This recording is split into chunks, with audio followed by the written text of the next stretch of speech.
আমরা যে মামলা হয়েছিল 9 তারিখে 9 মার্চ এবং মামলা সূত্রে আমরা জানতে পারি যে পরিবার থানাধীন যে ইয়েটা আছে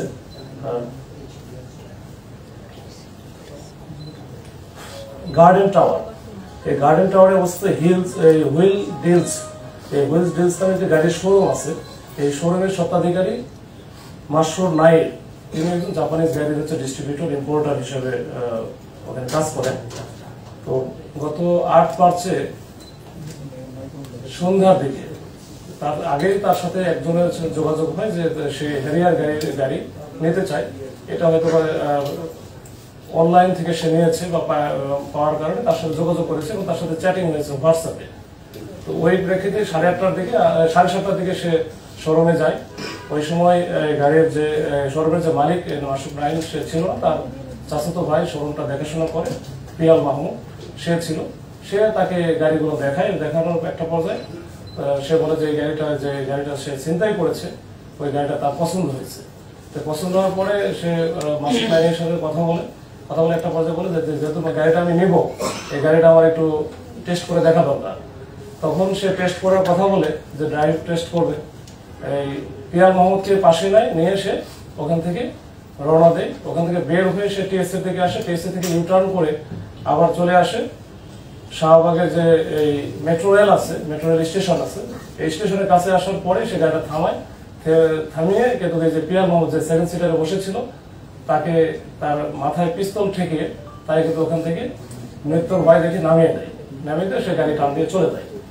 তো এর প্রেক্ষিতেই পরের দিনে এই মাসুর নাইন যে স্বত্বাধিকারী শোরুমের উনি থানায় আসার পরে একটা মামলা দায়ের করে যেটা হচ্ছে পেনাল কোডে 394 ছিনতাইয়ের একটা মামলা। এই প্রেক্ষিতে আমরা কাজ শুরু করি। আমরা একটা টিম গঠন করি।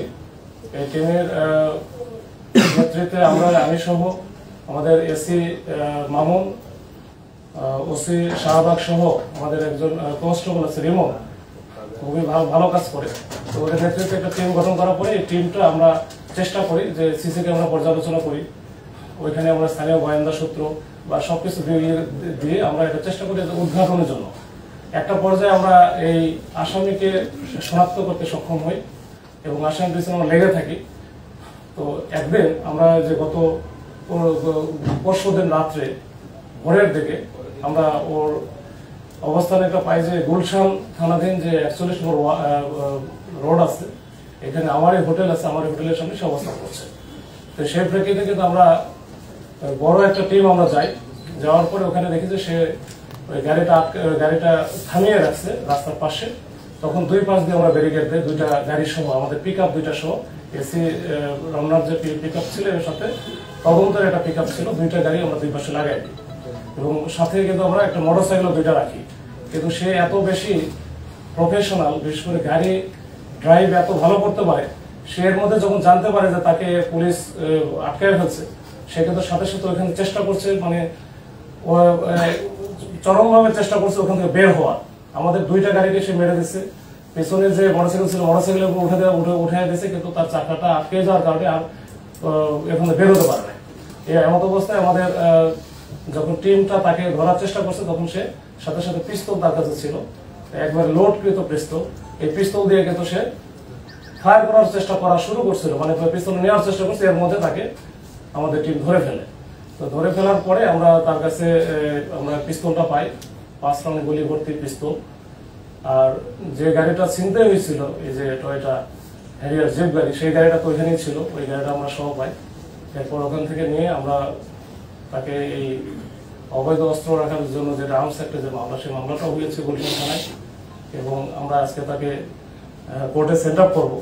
তো তার সম্পর্কে আমরা জানতে গিয়ে পারলাম যে সে হচ্ছে একজন হাইলি টেকনোলজির দিক দিয়ে খুবই এক্সপার্ট এবং সে হচ্ছে আবার একজন পেশায় ইঞ্জিনিয়ার। সে ইঞ্জিনিয়ারিং পড়াশোনা করেছে, গাড়ির সম্পর্কে বিস্তর জ্ঞান, মানে ব্যাপক সে জ্ঞান রাখে। তো এইটা দিয়ে খুব সহজে শোরুমের যে যারা স্বত্বাধিকারী বা শোরুমের সাথে যারা সংশ্লিষ্ট গাড়ির শোরুমের সাথে, তাদেরকে খুব সহজে সে কনভিন্স করতে পারে এবং কনভিন্স করে সেটা কাজটা করেছে এবং ইতিপূর্বে বহু অনেকগুলো কাজ করেছে এবং আমাদের কাছে স্বীকার করেছে দুইটার কথা। বিশেষ করে জানুয়ারি মাসে 27 তারিখে একটা ঘটনা করেছিল তেজগাঁ থানা, তেজগাঁ শিল্পাঞ্চল থানায়।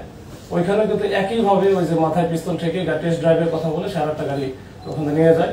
ওটা মামলা হয়েছিল। তো ওই যেহেতু ওই মামলা এখনো ডেটেড হচ্ছিল না তার সম্পর্কে জানা যায়নি। এরপরে যে এটা হওয়ার পরে আমরা কিন্তু বুঝতে পারছি যে সে এটা সাথে জড়িত, সে স্বীকার করেছে।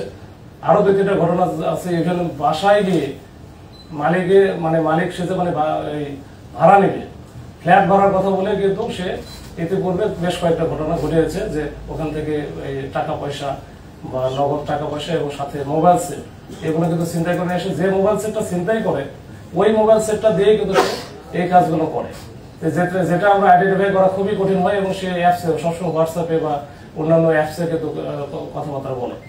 এবং যেহেতু সে ইঞ্জিনিয়ার, সেগুলো বিষয়ে খুবই পারদর্শী এবং খুবই সে চালাক চতুর। এবং ওই দিনে আমাদের যে অপারেশনটা ছিল এটা খুবই ঝুঁকিপূর্ণ ছিল। তারপর আমাদের টিমটা আগে অত্যন্ত দক্ষতার সাথে পারদর্শিতার সাথে এই কাজটা ডিল করতে পেরেছে।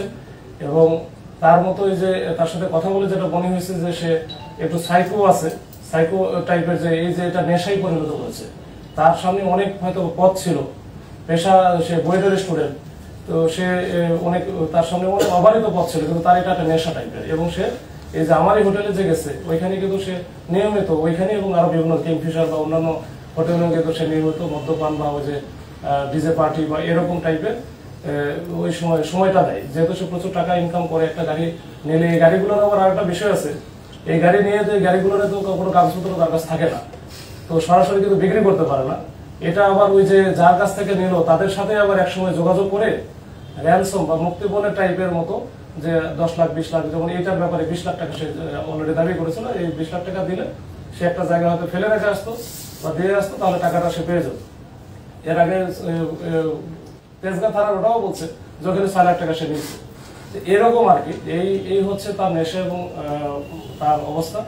এবং তার যে সার্বিক দিক বিবেচনা করে আমার কাছে মনে হয়েছে যে সে কোনোদিন থামবে না, এটা চলতেই থাকবে। এবং ওই যে মদের বারের সাথে বা এইটার সাথে তার একটা ঘনিষ্ঠ সম্পর্ক আছে। রাত্রের বেলা সারা রাত সে বিচরণ করে বেড়ায় সারা ঢাকা শহরে। তো এই হচ্ছে আমার আজকের এই ব্রেকিং এর মূল বিবেচ্য বিষয়। আর আমার আরেকটা বিষয় যেটা আমি বলতে চাই যে অপরাধী সে যেই হোক না কেন, অপরাধ করে কিন্তু পার পাবে না। তাদেরকে আমরা ধরে ফেলবো। ওই জন্য আমরা আমাদের মেসেজ থাকবে যেন কেউ অপরাধ যেন না করে, অপরাধ করলে তার সে এখান থেকে পার পাওয়ার সুযোগ খুব কম, আমরা তাকে ধরে ফেলবো ইনশাল্লাহ। আসলে সে বুয়েটের কোন সাবজেক্ট নিয়ে পড়াশোনা করছে ইঞ্জিনিয়ারিং এ, এবং সে কেন এই পথে কিভাবে আসলো, কার মাধ্যমে আসলো, কোন চক্র কিনা নাকি সে একই কাজটি করছে, এটা আমরা যতটুকু পাইছি আমরা তো আসলে রিমান্ডে নিয়ে আসবো। রিমান্ডে নিয়ে আসলে আরো ডিটেলসটা পাবো। সে বুয়েটের 6-7 ব্যাচের স্টুডেন্ট, মেটেরিয়াল ইঞ্জিনিয়ারিং এ পড়বে এবং শেষও করছে সে। তো এর সাথে আরো চক্র কারা আছে বা নাই সে এখন পর্যন্ত বলে সে নিজে একাই কাজ করে, সে একাই এই কাজগুলো করে, এর সাথে অন্য কেউ নাই সে বলছে। তো আমরা এটা আরেকটু খুঁটিনাটি আরেকটু সময় লাগবে, আমরা রিমান্ডে নিয়ে আসলে হয়তো বুঝতে পারবো। স্টুডেন্ট থাকা অবস্থা কি জড়াইছে না পড়াশোনা শেষ করে? পড়াশোনা শেষ করার পরে মূলত হয়তো এই পথে সে বেছে নিয়েছে আর কি। একটা বিষয় সেটা হচ্ছে যেহেতু সামনে চিন্তার এই যে কথা বলছেন, আপনার এরিয়াটা ঢাকা শহরের বাংলানগর এরিয়ার মধ্যে একটা, সেখানে নিউ মার্কেট আছে, ধানমন্ডি আছে, হাজারিবাগ আছে, রংনাপুর বড় একটা অঞ্চল, এখানে ছিনতাইয়ের হারটা অনেক বেশি। তো সেক্ষেত্রে ঈদকে সামনে রেখে কোন ধরনের প্রিভেন্টিভ মেজার্স আছে? এর আগে প্রায় আমাদের কমিশনার স্যার আপনাদের বলেছে যে আমাদের ঈদকে সামনে রেখে আমাদের ব্যাপক ডেপ্লয়মেন্ট এবং ব্যবস্থাপনা আছে। আমরা যেমন রাতের বেলা একটা করি যে চেকপোস্ট আছে, এটা একবারে ভিজিবল, কিন্তু চেকপোস্ট এবং টহল এবং যে মোটর সাইকেল, যেটা আমরা মূলত প্রত্যেকটা থানায় কিন্তু 8টা-9টা করে মোটর সাইকেল দেওয়া আছে, যে এই মোটর সাইকেল নিয়ে আমাদের ওই সাব ইন্সপেক্টর, এএসআই বা কনস্টেবল তারা কিন্তু চষে বেড়াচ্ছে। আর এর পাশাপাশি এখন যেন ঈদকে সামনে রেখে আমাদের অক্সিলিয়ারি ফোর্স দিয়েছে, অক্সিলিয়ারি ফোর্সের পাশাপাশি আমাদের ফোর্সেরা কিন্তু ফুড পেট্রোলিং করতেছে প্রত্যেকটা মার্কেটের সামনে, মার্কেট কেন্দ্রিক আর কি। এই মার্কেট কেন্দ্রিক আছে, আমরা চেষ্টা করতেছি আমাদের মতো করে যে সর্বোচ্চ শক্তি প্রয়োগ করে আমরা এটা ঠেকানোর চেষ্টা করছি। ঠিক আছে, ধন্যবাদ।